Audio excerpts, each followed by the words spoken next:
What's up, everybody? Welcome back to another episode of Zero Mile ADV, a true beginner's guide to adventure motorcycling from a true beginner's perspective. So, if you're watching this video and you think I don't know anything about motorcycles, that's true. I don't know a whole lot, so keep that in mind. I'm a beginner, and I'm just trying to share my experience with other motorcyclists who are looking to get into it, so you can learn from my mistakes, we can have fun, and it just gives me some fun content to create. So, with that, we are going to talk about something that's probably pretty spicy, and it's an old story, but it keeps coming up, so we're going to address it a little bit more. And interesting enough, I have learned some more and gotten a different perspective on the whole KTM, not financial issue, but the camshaft issue.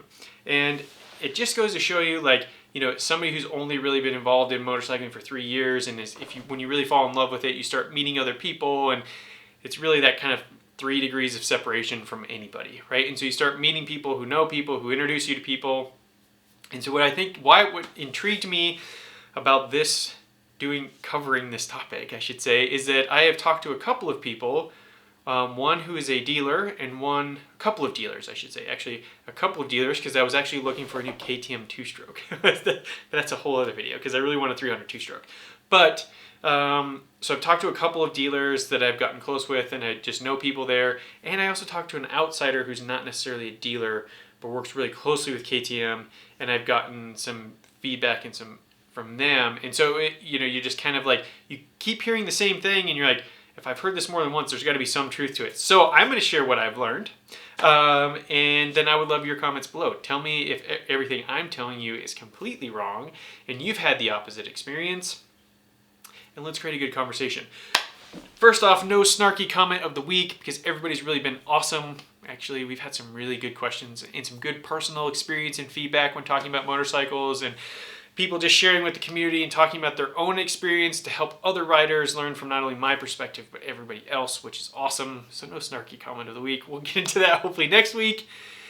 And as always, if you're new to the channel and you like the content, subscribe, but don't tell anybody, because we're trying to keep this thing small. The bigger the channel gets, the worse the comments get, and the internet can be a terrible place.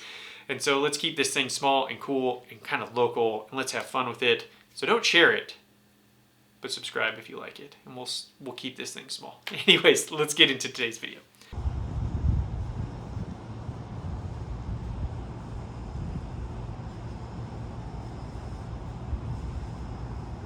Having talked with a couple of dealers now, it seems that as long as you followed certain procedures, it was pretty easy to warranty these camshafts. So, if you pulled it out, took the right photos, submitted to your rep or whoever, I don't know the exact process. They told me, but I forgot.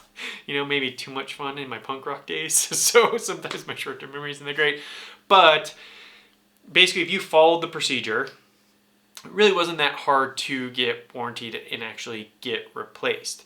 I have also heard now, and I heard this yesterday, and I was like, I heard this from another dealer, which is the same thing, is that it seems to be affecting about 2% of the total bikes of that production run. And so the reason this is important, I think, and one of the reasons I think this topic is important is, like, I got another comment from another guy that's like, I think the KTM 890 is exactly what I'm looking for, but I'm really worried about this whole camshaft thing, and you hear all these horror stories. So the chance is that you could probably buy a used bike, or if you buy a new one, it shouldn't be a problem. Now, KTM replaced the camshafts. From 24 on, it's a completely different part. Shouldn't have that problem. So, like, when I bought my Nord 901, I wasn't really worried about it. I was like, hey, I trust that they fixed it. Like, owning a business, you just know, like, if you make certain mistakes, you can completely crush your business, no matter how big you are, and so there could be a lot of problems. So, I've heard from multiple dealers that affected about 2% of all of the bikes that they have sold. And so these are dealers in different states, and so different demographics, different areas, and both said about 2% of their total sales of all the bikes that they sold, it affected. The other thing I also heard from 2 independent dealers, and now, again, they could talk to each other and know each other, but I don't know that they were talking to me about this, because I was actually going to these dealers to look at 2-strokes. I wasn't even going to look at an 890 or anything like that. Like, I was just going to look at 2-strokes, and then this topic always comes up. So, that the other thing is that as long as they follow the process, generally, they have no problem getting them warranted, and they've been warranting bikes as old as 2020, where if it appears it is a camshaft failure, they are covering it and they aren't having a lot of problems doing it. And they also, both of them also mentioned that it does seem that they have heard from other customers that have gone to other dealers that were like, they're like, we're not going to be able to get this done for you. Your bike's too old. Like, they just don't even try. And so then the people assume it's KTM, and actually it's the dealer who's just not even trying. Because these dealers have said, like, once we get them in and we take the time to pull it apart and do the right things, just do some actual checks to make sure it is a bad part, they are still warranting it. So that's one thing KTM's fair. It seems, now was it actually KTM refusing the warranty, or was it actually dealers not wanting to deal with it, and if you took your bike to another dealer, they would warranty it? So let's hear from you. If you've had a bike that had this problem and you took your bike to multiple dealers and you couldn't get it warranted, maybe that's a claim to the opposite, so we should look at it. You know, I think another reason that I want to talk about this is, I actually heard from a radio guy, and he was like, if you have to quote your credentials, you're an idiot. Well, here's one time I'm going to quote my credentials, because it's just something important that I learned in school, and I spent far too much money to go to law school.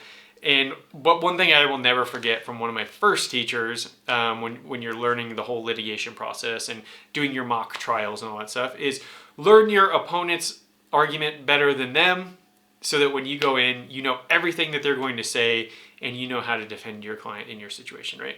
And so in this case, I'm like, hey, I'm learning more about the other person. I'm learning more about their experience and the things that they are going to say, right? And so then I thought, it was like, well, it's kind of interesting. So let's dig into this a little bit more.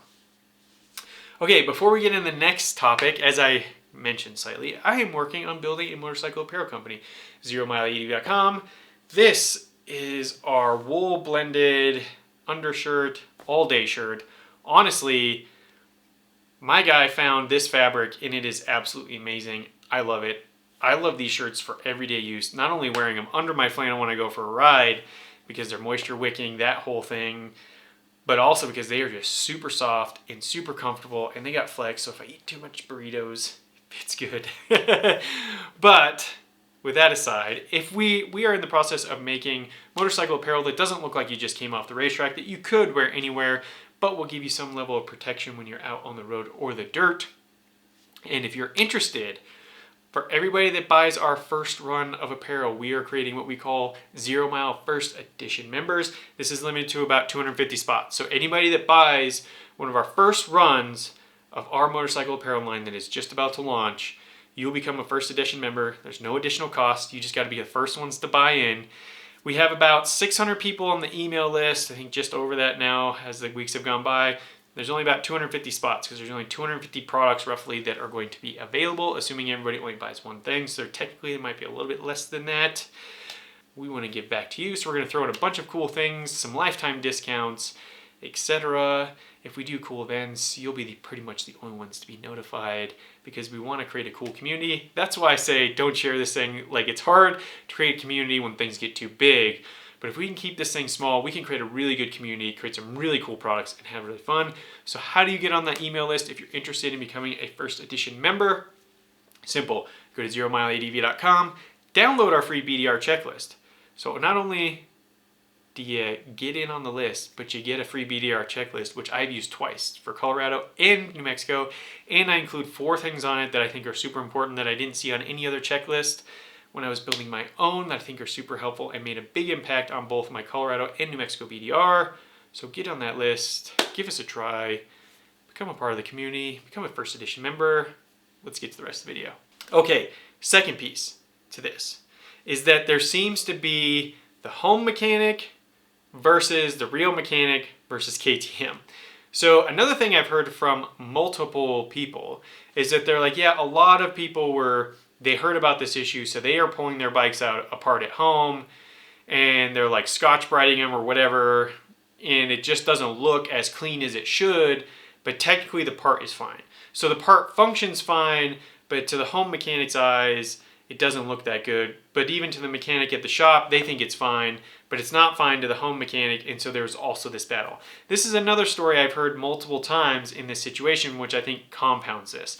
And so in KTM's defense, if you have somebody pulling their bike apart at home and then saying, hey, I need a new motor, I need new camshafts or whatever, and you're like, well, our certified mechanic said it was fine, and you pulled this thing apart at home, and like, you've been bashing on your own bike, like, why is it on us to cover it, right? I can understand their argument to that.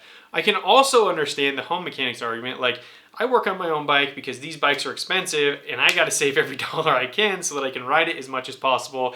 And so I have to work on it. And so that's why I did it myself, because I couldn't afford to have the dealer look at it, and I thought there was a problem and I wanted to make sure I didn't want a problem. So I also understand that side of it. But I've heard this story multiple times that it also appears to be like a little bit of a home mechanic issue versus the dealer, then versus KTM, because they're like, hey, it looks fine, it functions fine, you think there's a problem, but we don't see a problem with it, and they can't replicate the problem, which also seems to be a problem. And then last but not least, it only seems to be, I think I talked about this a little bit in the first session, but it only seems to affect a small number of bikes. So a lot of people are asking, like, I want to buy a bike, but I just don't know. And again, that's why I think this was important to talk about. But again, I keep hearing this 2% number over and over again. So yes, 2% is not good, but it's also not really bad, right? It's not like 40% or 25%. One of every 4 bikes had this problem. So if you have 10 bikes in the showroom, 2 of them would be bad, but the other 8 would be just fine. So the problem is bad, but it's not quite as bad as the internet would make you think. Like, the internet, it seems, would make you think that if you buy an 890 before 2023, it's going to blow up with bad camshafts and you're absolutely screwed. And everybody's actually asked me, they're like, like, you've had multiple KTMs, have you had any problems?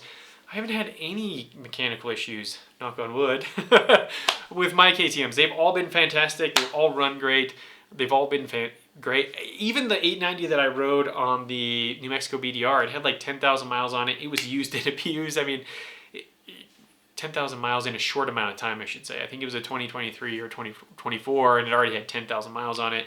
And it's doing BDR miles and a lot of hard riding. And it rode fantastic. I mean, you could tell it had been used and abused, but everything felt great.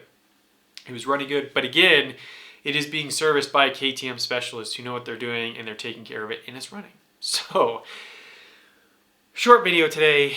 Leave your comments below. Do you think this is still a KTM problem? Did you have the opposite problem? Did you take your bike to multiple dealers and still couldn't get it warranted? Are you still fighting them with a bike, or did you just give up? Leave a comment below, and until next time, stay safe out there.